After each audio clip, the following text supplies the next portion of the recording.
profound question when you stop and think about it, right? I mean, our modern world relies heavily on nanotechnology. We're talking everything from the ultra-fast microchips in your smartphone to completely groundbreaking targeted medical treatments. But how exactly do engineers and scientists actually manipulate these materials or build devices when the building blocks are fundamentally invisible? Standard microscopes? Yeah, they just don't cut it when things get this impossibly small. We need something infinitely more powerful. And that brings us to FECM. That stands for Field Emission Scanning Electron Microscopy.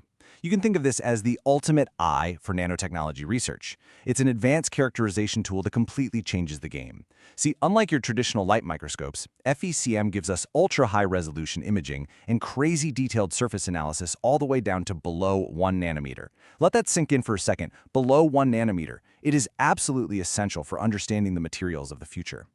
So here's our roadmap for this explainer. First, unlocking the nanoscale world. Then, we'll look at how the FESEM actually works. Third, 4 key nanotechnology benefits. 4, characterizing materials up close. And finally, real-world industry applications. Okay, Section 1. Unlocking the nanoscale world and the need to see small. You see, when scientists are developing new nanomaterials, they aren't just looking for a general shape. They need to know how individual particles behave, what the surface texture looks like, and how they interact on the most minute physical level imaginable. And that's exactly why FESEM is mandatory equipment in modern labs. It's essential for research below 1 nanometer. Honestly, that sheer level of precision, it's completely non-negotiable today. Moving on to Section 2, how the FESM works inside the machine. So how does this technological marvel actually pull off his visual magic trick? Well, structurally, it's basically a vertical column.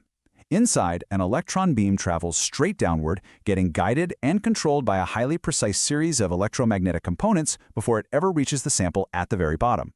Let's actually trace that journey step by step. Step 1 happens at the very top. We have the field emission electron source working in tandem with an anode right below it to generate and accelerate a superfocused beam of electrons. Then, Step 2. As that beam travels down, it passes through condenser lenses, an aperture for beam control, and scan coils. Basically, these act like the ultimate focusing mechanism, steering and tightening that beam. Finally, Step 3. The beam hits the sample, which is sitting securely on the stage. When those electrons strike the sample, they either bounce off or emit signals. And that's where the detectors kick in, capturing those signals and sending them off to signal processing and image display to create the final picture. All right, Section 3, 4 key nanotechnology benefits, or as I like to call them, the superpowers of FESEM. Now that we understand the hardware and how that electron beam is generated and controlled, what specific advantages does this complex setup actually give researchers? Well, there are 4 main benefits that build a complete toolkit for scientists: high resolution, low voltage performance, accurate shape and texture, and element analysis. First up is high resolution. Because of that incredibly tight electron beam we just traced down the column, the FECM delivers crystal clear views down to an astonishing 1 to 1.5 nanometers. This means researchers aren't stuck with some blurry, vague approximation of their nanomaterials. They are getting razor-sharp, definitive visuals right at the molecular threshold. Superpower number 2 is low voltage performance. Now, you might think blasting something with an electron beam would just completely obliterate it, right? But the FESEM is specially designed to work brilliantly at low energies. It reduces surface charging and actually protects delicate nano-sized samples. It's kind of like having a highly sensitive, gentle touch. And this is absolutely crucial because a lot of advanced nanomaterials are highly fragile. Frying them with high energy would defeat the whole purpose of trying to observe them in the first place. The third and fourth superpowers deal with what the FESEM can actually tell us about the sample. We're looking at structural analysis versus element analysis. On the structural side, the FESEM reveals accurate shape and texture. It shows the exact particle shapes, proves if structures are uniform, and crucially, it detects agglomeration, which is really just a fancy word for clumping. Clumping can completely ruin a nanomaterial's effectiveness, so seeing it early is a real game changer. Then, on the flip side, we have element analysis. By pairing the FESEM with an EDS detector, the machine can actually determine the precise chemical makeup of incredibly tiny spots. Which brings us to Section 4, characterizing materials up close. Seeing is believing. We've talked a lot about the theory, the hardware, and the benefits. But now, let's look at the actual visual proof. Down at the 100 nanometer scale, you can see how researchers measure exact particle size and distribution. The spheres are perfectly distinct.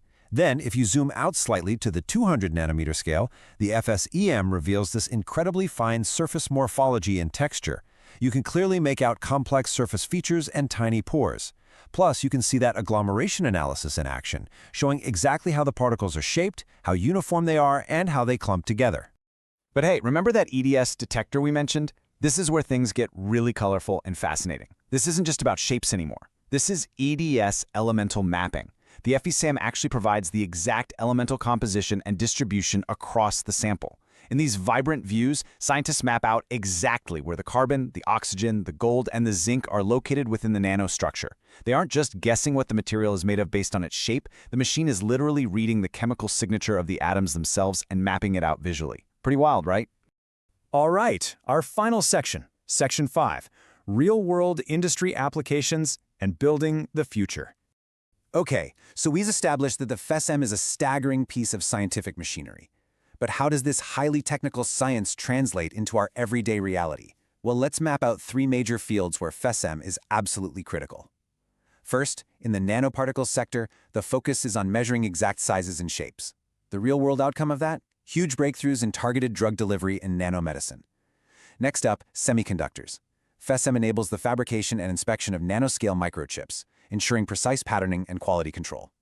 The outcome here is everything nanoelectronics, literally the very microchips powering the device you're probably using to watch this explainer. And finally, energy storage. Researchers use FESEM to analyze electrode materials and their interfaces. This directly improves materials for advanced batteries and supports the development of next-generation solar cells. If we had to summarize the core thesis of this entire explainer, it really all boils down to this fantastic insight from the source material. High-resolution images and elemental information enable better material design and technological advancement. Seeing the invisible isn't just some neat laboratory trick, you know? It is the fundamental, absolute key to designing the safer, faster, and much more efficient advanced materials of tomorrow. From tracing the electron beam down that scanning column to mapping individual elements like gold and zinc on a 200 nanometer scale, we've seen how FESEM truly unlocks the microscopic universe. It protects fragile samples, it reveals crucial textures, and it pushes the boundaries of medicine, computing, and green energy. So I'll leave you with this to ponder. Now that we have the power to actually see and map this completely invisible world, what incredible, world-changing future materials will we discover next? Thank you so much for joining me for this explainer, and keep exploring.